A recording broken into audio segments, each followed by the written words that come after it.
So good afternoon. Finally had a chance to get onto the Corgi website and screen save some of the pictures and digest the new catalogue.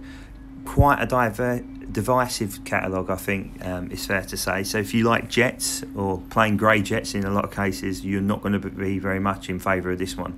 However, if you're a World War II fan, I think it's a fantastic catalogue. It certainly ticks a lot of boxes for me, being a predominant propeller and World War II collector. But there's a bit of World War I in there as well, and it turns out there's 3 new toolings, of which one of them I was correct on. So we're going to start with the D-Day section. I'm probably going to do 2 or 3 videos to try and break it up a little bit and keep it a little bit more fluid. So we'll start with the D-Day ones. So as expected, quite a decent selection on the new D-Day range of D-Day 75 as it is. A few quite blatant misses on this. There's no P51, there's no P47, there's no B25s, nor is there any new toolings for D-Day aircraft. But the ones they've included pretty much tick all the boxes for me anyhow. There's a bit of Luftwaffe and of course the standard C-47 and Typhoon with a lovely Spitfire 14 thrown in as well. So we go over them one by one. We start with the lovely rocket firing Typhoon MRB. So as expected, one of the aircraft which is synonymous with D-Day the 6th of June is the lovely Hawker Typhoon, and Corgi haven't disappointed. They've produced this beautiful looking example with rockets, be the 3rd rocket firing Typhoon after the most recent release, which is the Basil Stapleton one, which I've done a video on already.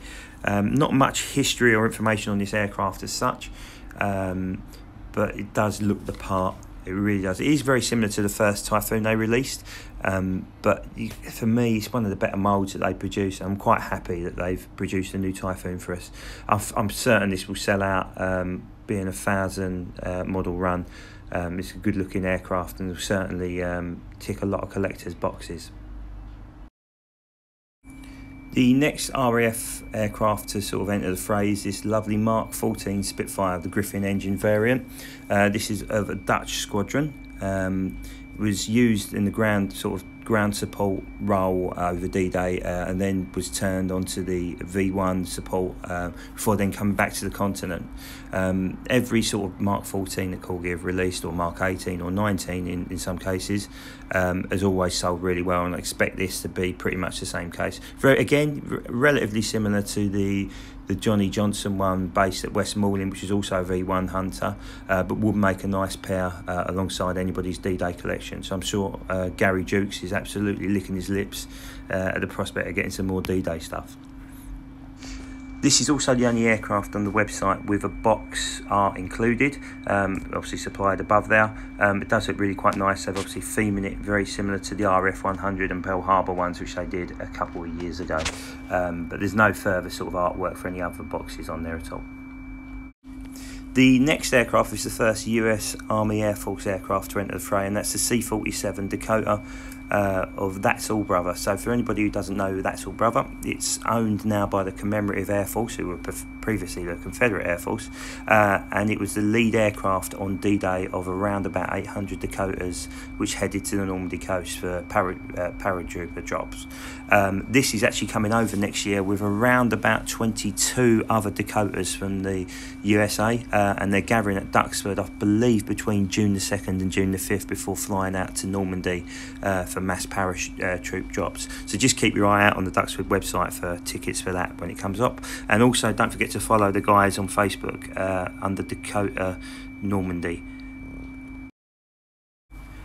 The final Allied aircraft of the 75th anniversary of D-Day is this lovely P-38 F5 PR version. There was a PR version originally planned of the P-38 several years ago. I've put a picture up the top here. I believe it was a Mediterranean aircraft, and it got cancelled just before it was due to be released. So finally Corgi have decided to do a PR version from D-Day. It does look rather fetching in its light blue scheme, and I would imagine it would sell pretty well. It's going to be priced close to the £70 mark though. The final aircraft is finally a Luftwaffe D-Day aircraft, which is an Me-109G, the Gustav. This aircraft, although it doesn't have a lot of history around D-Day, it's one of the aircraft that end up going to the evaluation centre at Farnborough, and then was originally flown by the legendary Eric Winkle-Brown before being written off RAF Wittering later in the year. It's basically one of a pair of ME-109Gs that are on bomber hunting duty that become disorientated and landed Manston. The other aircraft realising what a mistake he'd made and took his wheels up and ended up doing a belly landing now. So I'm not quite sure of the D-Day link, but it's close enough. It's of August 1944. The next aircraft, which I've included in the D-Day 75th section, is this new Corgi Beaufighter. So the first of the new moulds, one of 3 new moulds produced by Corgi. It's taken everyone by complete surprise. It seems a rather strange choice to use this aircraft, bearing in mind Hobby Master have knocked out at least 20 versions of Beaufighter and they're relatively cheap in comparison. This will be priced around about the £70 mark. Will be interesting to see how they deliver it. I hope they do a really good job of it. It clearly follows the Airfix new mould, which was released a couple of years ago. So anything that comes out in Airfix, we could potentially look at getting in the Corgi mould. So that's it for the D-Day section. I will come back and do a second video later on the Luftwaffe and Romanian World War II aircraft before finishing up on the World War I jets and helicopters. Any thoughts, as always, obviously let us know, and we'll go from there. Speak to you soon.